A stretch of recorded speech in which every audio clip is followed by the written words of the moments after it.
Terrence Crosby, a firefighter from Dublin, came to Boston to be part of the St. Patrick's Day parade, but now faces serious rape charges and is on trial on court TV. His accuser described a horrifying night in a hotel when she says she was attacked by a man after having consensual relations with another man who was sleeping next to her. The scientific evidence is not conclusive, and Crosby says he didn't do it. Will the jury believe the accuser? Tonight, all the latest from this very dramatic trial in Massachusetts.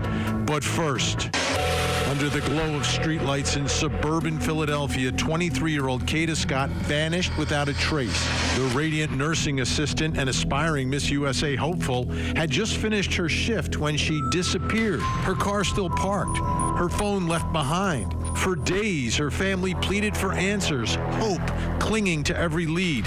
Then came the break. Police arrested 21-year-old Keon King, now accused of kidnapping. Investigators say surveillance footage and cell data traced King's path to an abandoned school where they believe he left chilling evidence behind. And now, a huge development in the case. Kata's body has been found and positively identified. Tonight, new information about what happened to Kata and what is next in this ongoing investigation. I'm Vinnie Politan. Thank you for joining us tonight here on Closing Arguments. This story is really upsetting, but it gets more upsetting when you hear more of the backstory.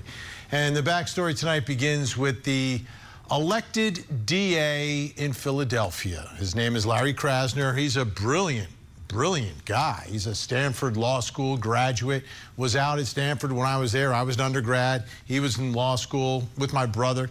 Didn't know him, but smart guy. Everything he does, he knows what he's doing.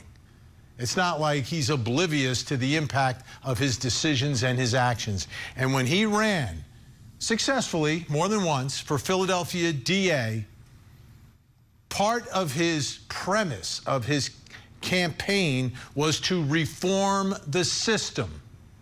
Meaning we're going to change the way that we prosecute people. Because that's part of a DA's job.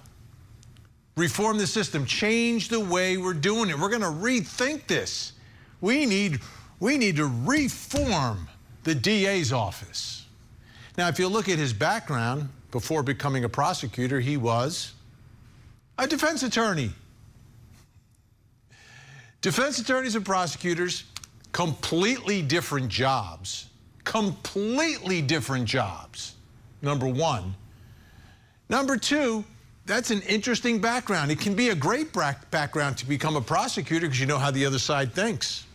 You understand the issues that the other side is dealing with, and now you're in charge of the DA's office. The problem is if you become a prosecutor with a defense attorney's mentality and a defense attorney's priorities. Now, the priorities of being a DA are pretty clear. As a matter of fact, if you look on the website for the Philadelphia DA's office, like the first thing they talk about is protect the community. Now, I don't know, is that a phrase that's up for interpretation?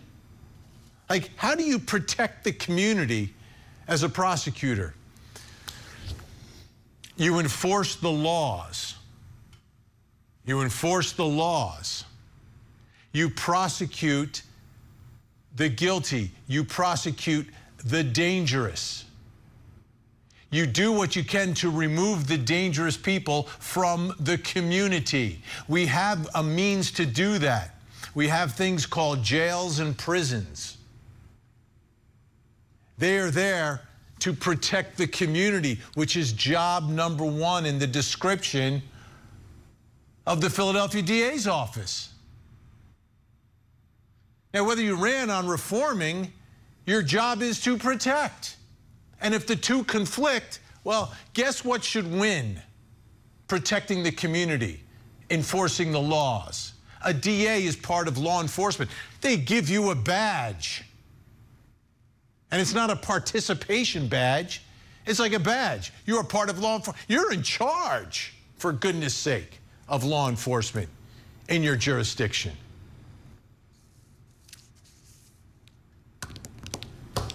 Larry Krasner and his office failed to protect Kata. Failed in their first job.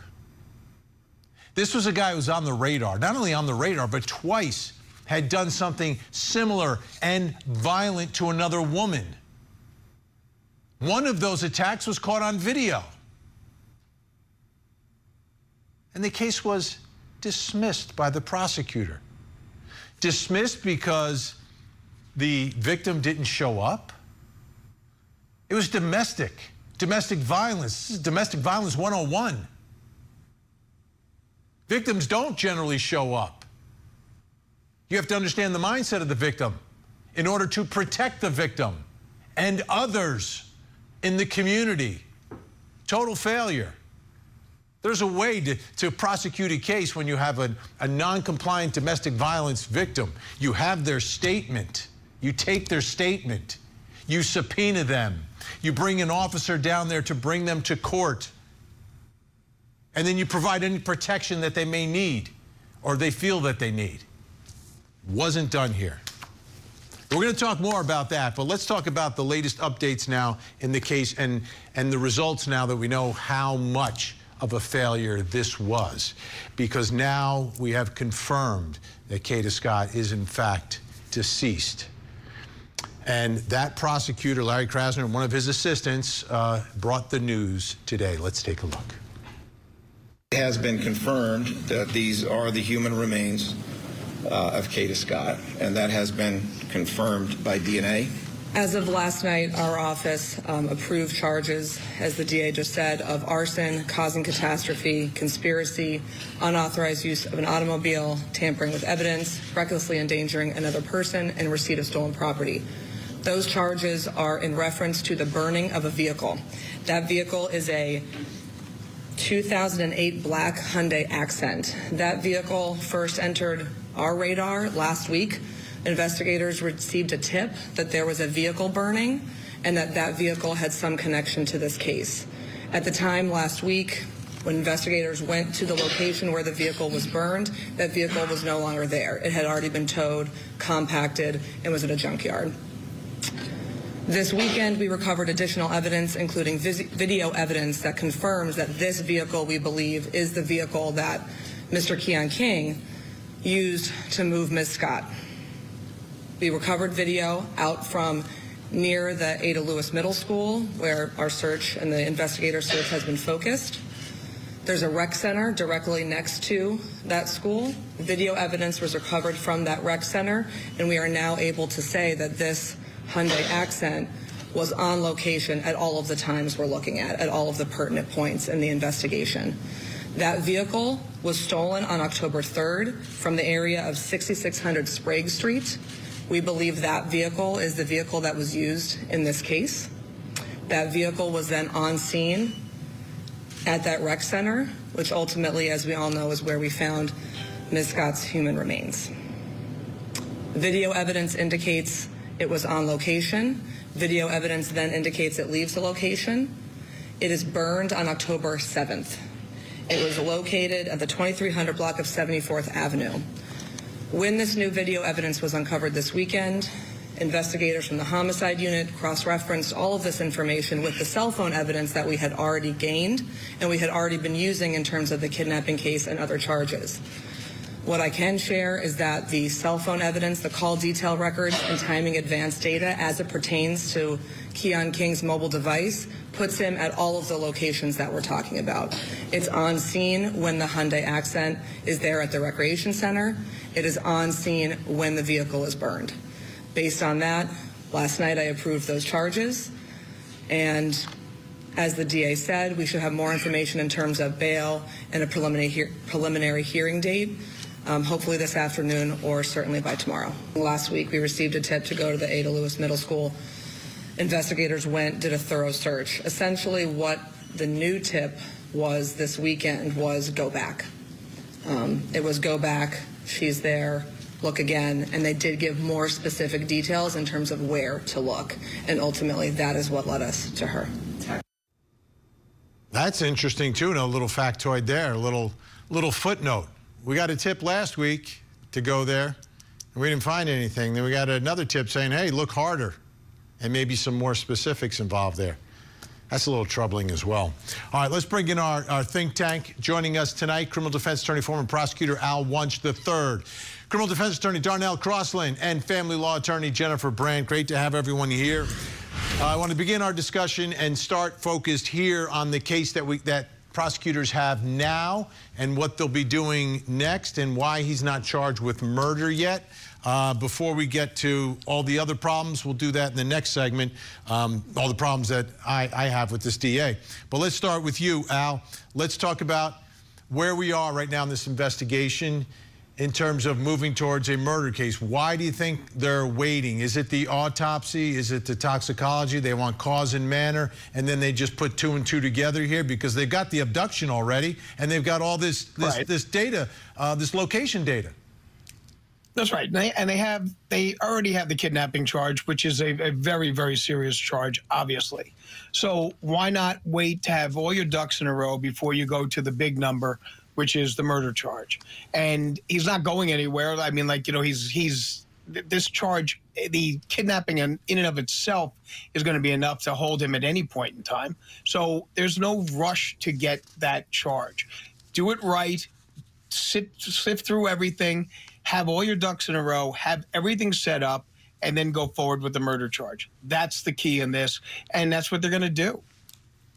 All right, Al or Darnell, what do you think here? The way it's progressing, this seems a little bit more normal at this point, right? If you've got a murder case, but you've got other charges that you can hold them on, you do that first. I'm just wondering how confident you are in them continuing this investigation to put the pieces together here. Darnell, we can't hear you. I think you're muted. There you go. Yes, Al's upset that I unmuted myself. Sorry about that, Al. So the first thing we worry about is the safety of the community. So if you can, as we've seen in these cases, arrest someone, make sure that the community is now safe as you proceed with your investigation. That's the first thing that you do. It's but for a matter of time before the murder charge comes, because everything else puts him at the time and place of the murder. And we know that they have confirmed there is a murder, but as you said, we're going to get cause and manner, which are things that we have to do.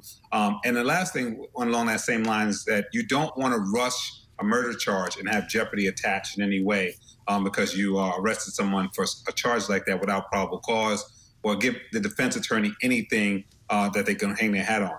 And speaking of that, as you stated in the opener, the DA, who used to be a defense attorney, is probably coming under some scrutiny for not doing enough to act like a prosecutor. So to answer your question, whether in fact we're going to get a murder charge, it depends. If he keeps the same routine, then maybe not. He might find a way to let this guy out. But if he puts on his prosecutor's hat and digs in, then we should have a murder charge coming soon. Jennifer Brandt, this is close to your neck of the woods. I'm sure there's a lot of local pressure on him. I want to put a map up on the screen so we can see the area that we're talking about here. The original searches were in the Arboretum, which is the forested area here. You see where the abandoned middle school is and the rec center that was referenced.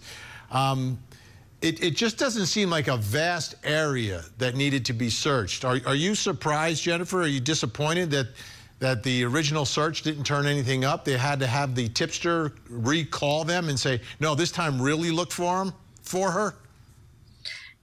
Yeah, I mean, it is upsetting to hear that, Vinny, because, you know, there are a lot of trees in the area. You know, there's an arboretum there, but... Well, maybe it's a lot of trees for a city, but, like, for those of us in Georgia, that's not a lot of trees. Like, let's be honest. Like, it's like two or three square blocks of trees. Like, it's not a forest. You know, we're not out in the middle of this, you know, protected land somewhere. It's 3 square blocks in a city.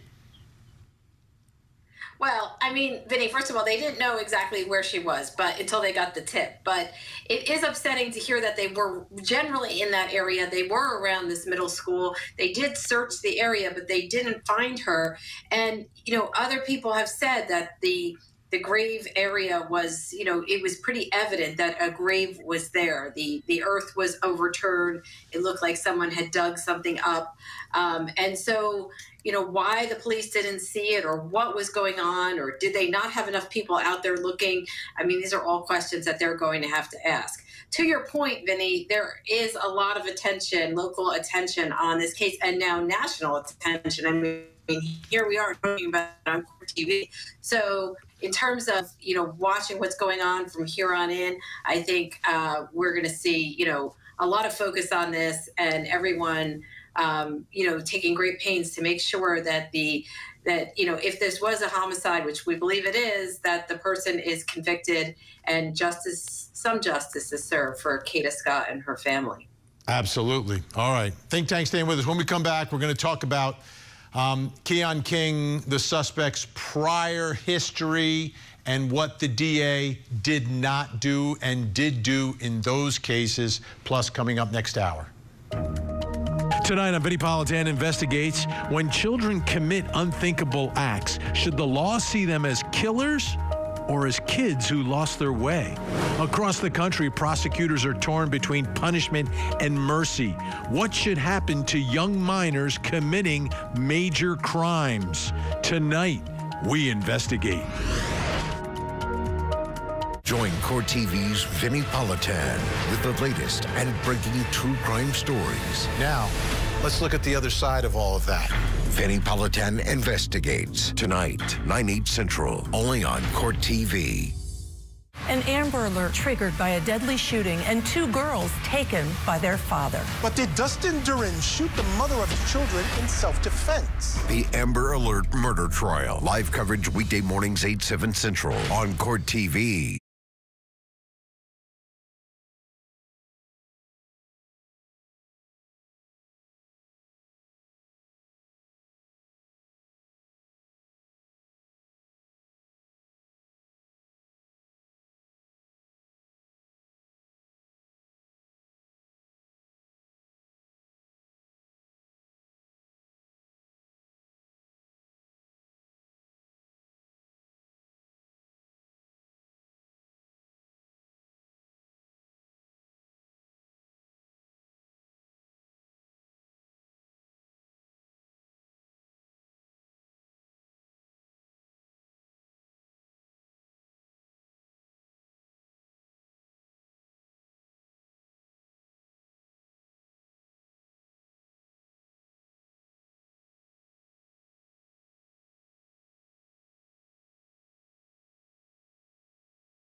It is with profound sadness that we share the tragic passing of our beloved daughter, Kata Scott. We kindly ask for space and privacy at this time as we process the heartbreaking events of the past few weeks. Our hearts are shattered, yet we are deeply grateful for the outpouring of love, support, and prayers from people across the nation and around the world. Please continue to keep us in prayer as we navigate this unimaginable loss. Our hearts are broken beyond measure. We are profoundly thankful to every person who shared Kata's story, joined the search efforts, prayed with us, and stood by our family during this devastating time. Your compassion, love, and strength have carried us when we could not carry ourselves. Kata was deeply, deeply loved. Her light, kindness, and beautiful spirit will forever remain in our hearts. We also wish to extend our heartfelt gratitude to Mayor Sherelle Parker, the Philadelphia Police Department, all first responders, local volunteers, community organizations, and media outlets, as well as everyone who worked tirelessly to help find our daughter. Although the outcome is one no parent should ever have to face, we remain thankful for the unity, leadership, and love that surrounded us through it all. As we continue to grieve, our family now seeks justice for Kata. We place our full trust in the Philadelphia Police Department and the Philadelphia District Attorney's Office to ensure that the truth is revealed and that those responsible are held accountable to the fullest extent of the law. Please honor Kata's memory by showing kindness and care to one another, just as she did every day of her life. With love, strength, and gratitude, the family of Kata Scott. Real tough spot for Kata Scott's family, and everyone obviously thinking about them tonight and have throughout all of this. But something in the statement that they made there, that they have trust in this DA. Should they have trust in this DA? I want you to take a listen to what happened in the prior press conference and the most recent press conference, where they're talking about Keon King, the suspect, and his past and how he seemingly slipped through the cracks. Take a listen. There's been some discussion about a prior case involving defendant Keon King, involving a different victim, a case that ended at the preliminary hearing.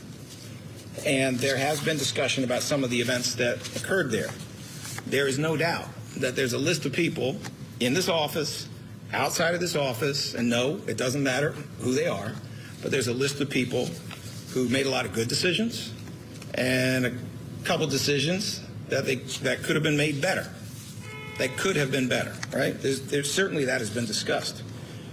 But we also can't skip over some of the systemic issues here that are not small. This is a case in which, in the prior matter, we requested $1 million bail, $1 million minus $1 bail, and we did not get it. We don't set bail, judges do. The bail was set at $200,000. Why? Well, probably because the commissioner who set the bail probably imagined that was enough to hold Keon King in custody. It wasn't. Keon King had access to a lot of money. And so he paid $20,000 bail almost immediately and was out of custody as a consequence of that, right? This is the problem with cash bail. This is what we've been talking about for a long time. It's not just whether or not he's in custody immediately. It's also what is the situation of a victim who has to go to court, a victim of domestic violence who has to go to court, knowing that the defendant will walk out the same door she came in. What is the situation? How likely is that victim to come to court if that victim knows that that victim is dealing with a profoundly dangerous, profoundly violent person? And we all know the answer. That victim is more likely to walk in the door of the courthouse and testify if that victim knows that the defendant can't walk out right behind her if he's locked up. Well, he wasn't locked up here.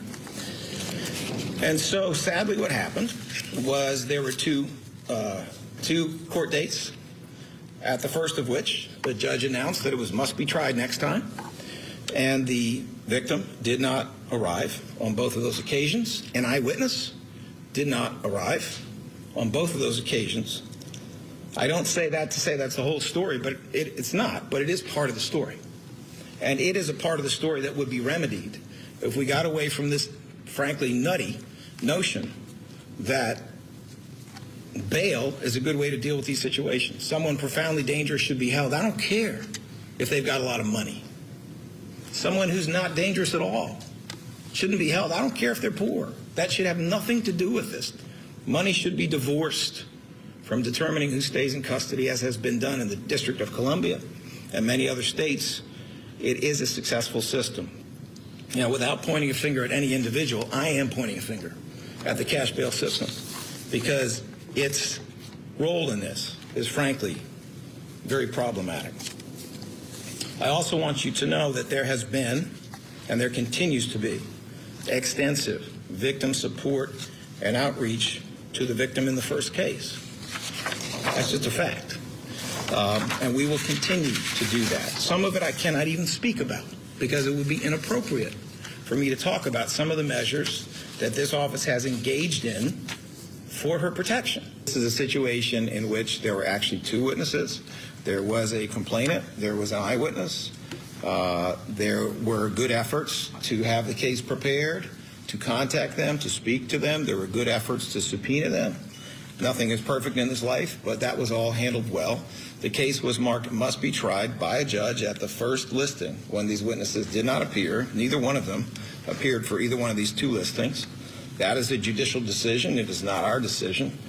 And then on the second occasion, when these two witnesses did not appear again, the attorney who was handling this case was faced with having the case either thrown out or withdrawn. There are certain strategic reasons why it can be better to have it withdrawn. But understand, when a judge of a particular level, and here it's the municipal court, rules that this is a must-be-tried case, that, under the law as it exists, requires the second judge to throw it out if the case is not ready to be tried. As we have indicated before, I do believe that there is a way this could have been presented without those witnesses. The buck stops here. That is on me, that it was not handled in that fashion. But I also believe, as I've said before, that it's a tough situation, especially in domestic cases, when you have a defendant out of custody who's going to come in and out of the courthouse doors just like those witnesses.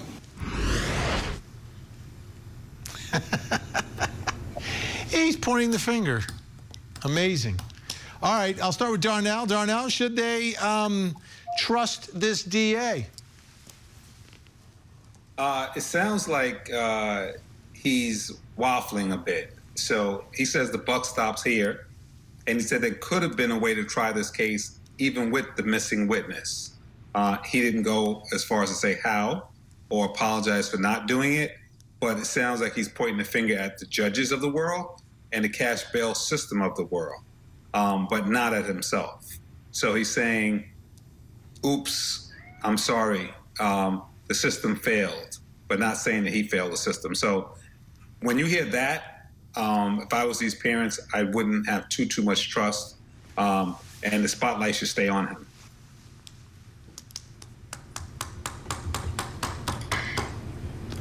Vinny, I'm going to jump in. I think a lot of people in Philadelphia are upset with him, and but it's not only here. There are other. We talk about cases like this all the time on court TV, where someone has committed a crime in the past or been charged with a crime.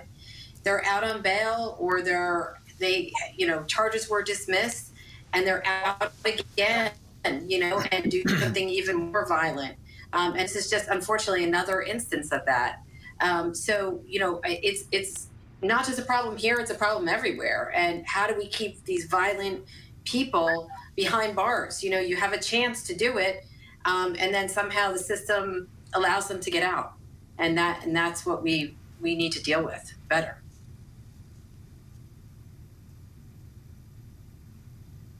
Well, as I recall, our system of justice requires the right of the defendant to be able to stand and face his accuser. So if a witness doesn't show up, If the victim doesn't show up, how is a prosecutor supposed to prosecute the case? You can't.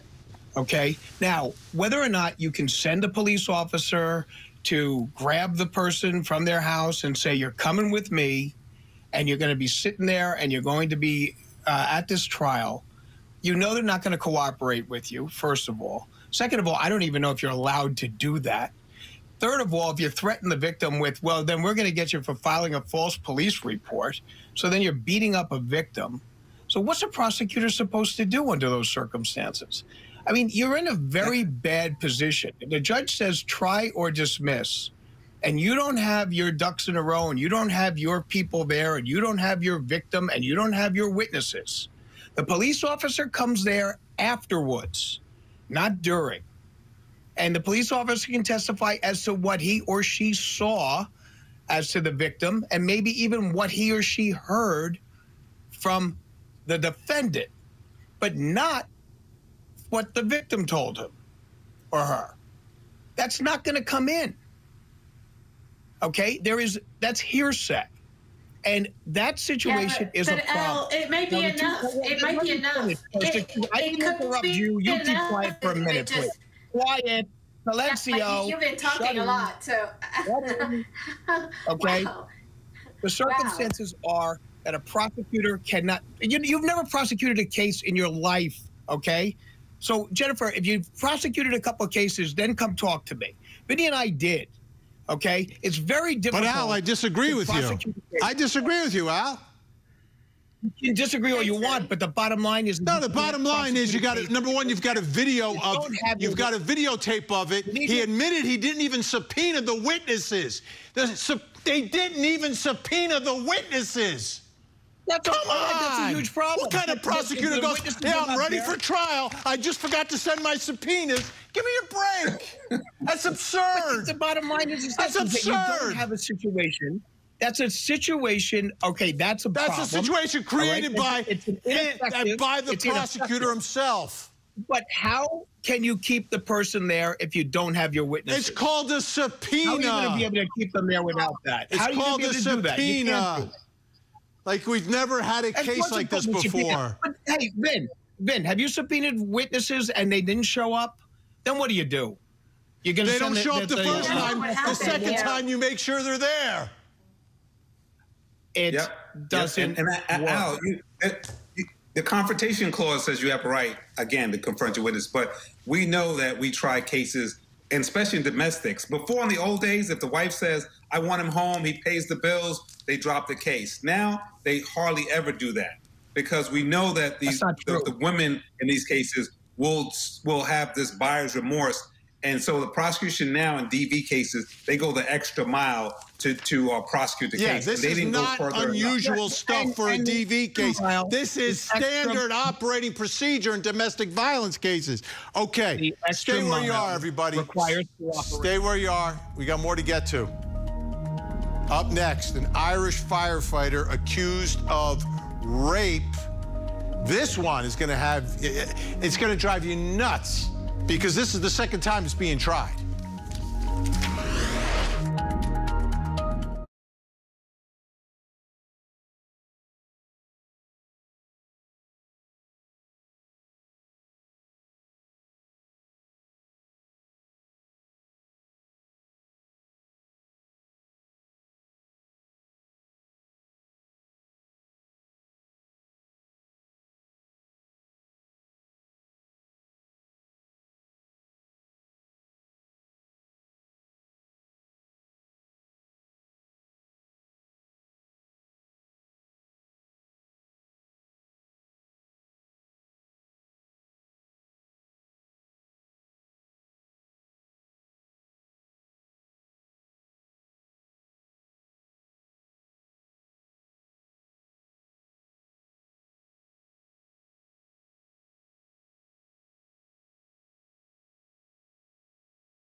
I woke up to somebody on top of me, inside of me, in his penis in my vagina, on top of me, telling me, you like this, he couldn't give this to you, I'll give it to you, he's a loser.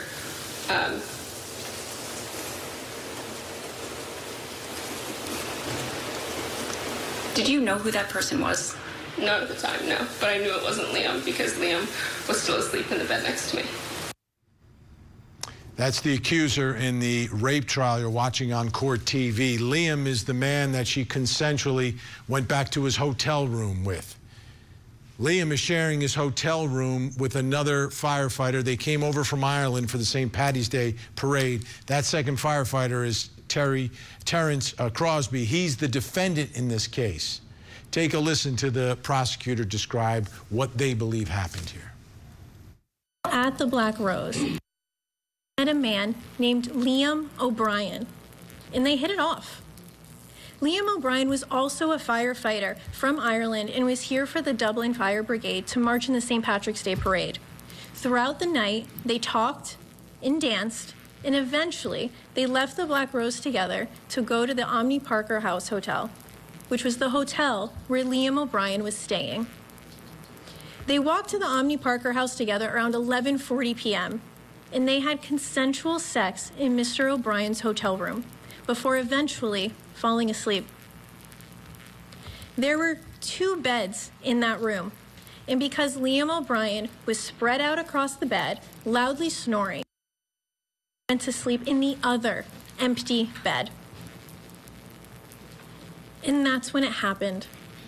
Close to 2 in the morning, I woke up and realized there was a stranger on top of her, naked, violating her body and raping her. Swabs were taken from her body in the hospital as part of that evidence collection kit. DNA testing was later done on swabs from her genital area. 2 distinct male DNA profiles were found in one of those genital swabs. And while there was an insufficient amount of male DNA to compare it to a known person, there was enough to show that the DNA was left behind by 2 different males. Video from the Black Rose, street cameras, in the Omni Parker house showed that on the night of March 14th, Terrence Crosby returned to the Omni Parker Hotel, room 610. Just before Liam O'Brien, the defendant left the room just before they got there. And he went and sat in a chair down the hall for the next 2 hours. But then he was done waiting. The defendant, the firefighter, the person who was supposed to protect people from harm, he became the danger. He walked back down the hall towards room 610, and he used his key card to get into that room, with Liam O'Brien sleeping inside. When he entered that hotel room, he saw that was asleep and that she was vulnerable and defenseless in the bed that was supposed to be his. In that hotel room, opportunity met intent. And in that moment, became his target. Terrence Crosby saw an opportunity, and he took full, violent advantage of it. No one else went into or came out of that room for the next 20 minutes until did. Video shows her walking towards the 6th floor elevators, having just been raped by Terrence Crosby.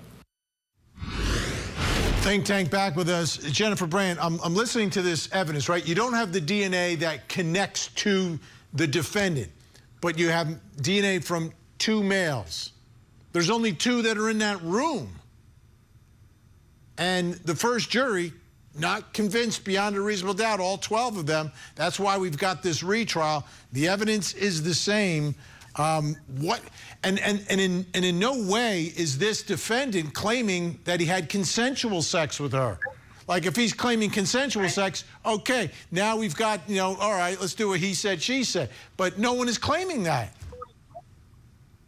Yeah, well, thankfully for key cards and cameras, because it seems that that's the evidence that's needed in this case. I mean, they have cameras showing him sitting down the hallway, cameras showing him returning to the hotel room, entering into the hotel room, and when confronted, he said, oh, he was only in there for a minute, but the key card evidence shows otherwise. So I think that's pretty strong evidence, that coupled with the fact that, like you said, 2 male DNA profiles on this victim. So it seems like a lot of evidence, and I don't know what happened at the first trial, why the jury wasn't convinced, but there's going to be another chance to see what will happen and whether they can convict him.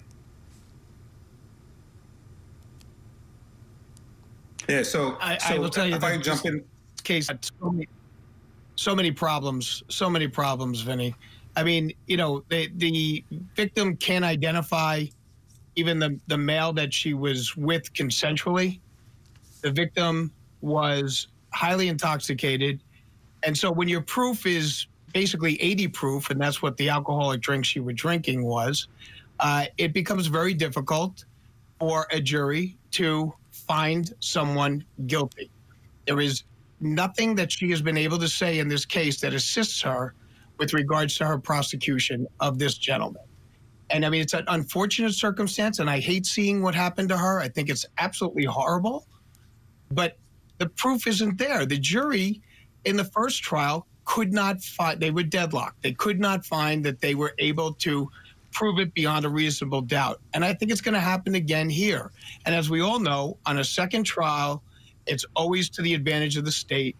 And even in this, they still, and to her credit, she's not lying. And I find that to be, you know, very moving to me, that she didn't come out and say, no, that was him, that was him, that was him. She's very truthful about that whole situation. But that in and of itself is doubt. And that's why the jury deadlocked. Simple. Well, it's a little bit strange because they said that there was 2 male contributors, but there was not enough to compare it to a known. So I don't know how they end up in that space, because typically if they would have swapped him and they had him as a known, and they had 2 male contributors, they can compare them. You don't need a whole bunch of DNA to do that. I had a rape case similar, and even if there wasn't enough or there wasn't a direct match, they have something called a Powellplex Y that they use in a rape case that I did.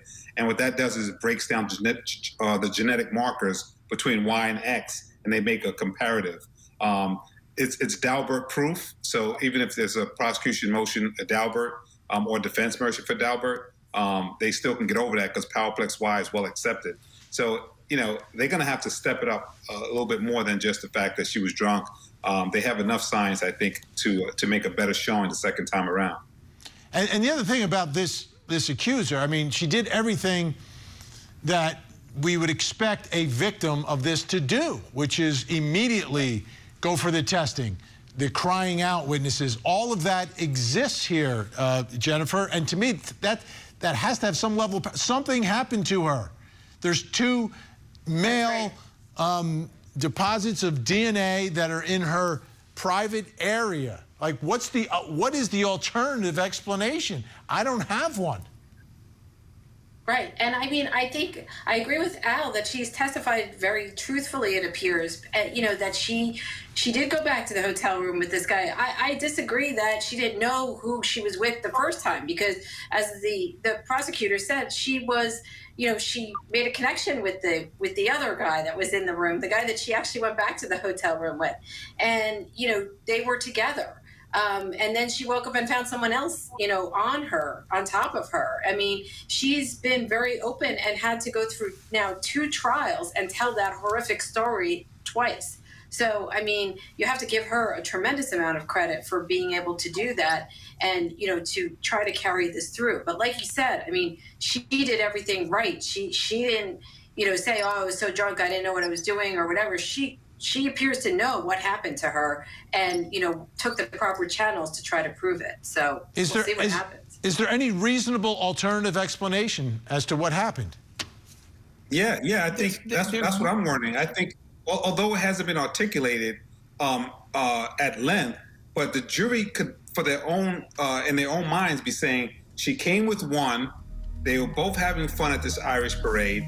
Maybe they did have sex, and maybe both was consensual. But she, but the defense isn't saying that. If the defense was saying that, I'd say, okay, maybe. All right, we're out of time for tonight. Darnell Crossland, Jennifer Brand, Al Wunsch III, thank you all so much. When we come back, I will reveal something else you need to know tonight, plus coming up next hour. Tonight on Vinnie Politan Investigates, they're not old enough to drive, yet accused of crimes that shock entire communities. The courtroom becomes a crossroads. Justice on one side, compassion on the other. What should happen to young minors committing major crimes? Tonight, we investigate. Join Court TV's Vinnie Politan with the latest and breaking true crime stories. Now, let's look at the other side of all of that. Vinnie Politan Investigates. Tonight, 9/8 Central, only on Court TV. An Amber Alert triggered by a deadly shooting and 2 girls taken by their father. But did Dustin Durin shoot the mother of his children in self-defense? The Amber Alert murder trial. Live coverage weekday mornings 8/7 Central on Court TV.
Time to reveal something else you need to know tonight. Let's take a look at the big board, and we've got a heroic rescue. Wow. You talk about heroes. We're talking about the California Highway Patrol officers rushing in to save an unresponsive driver from a burning vehicle. Then there's an explosion. This is unreal. Take a look.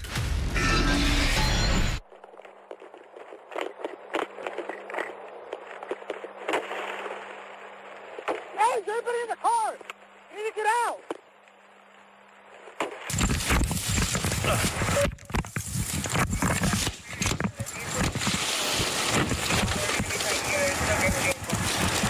He's in there? Come on, you need to get out!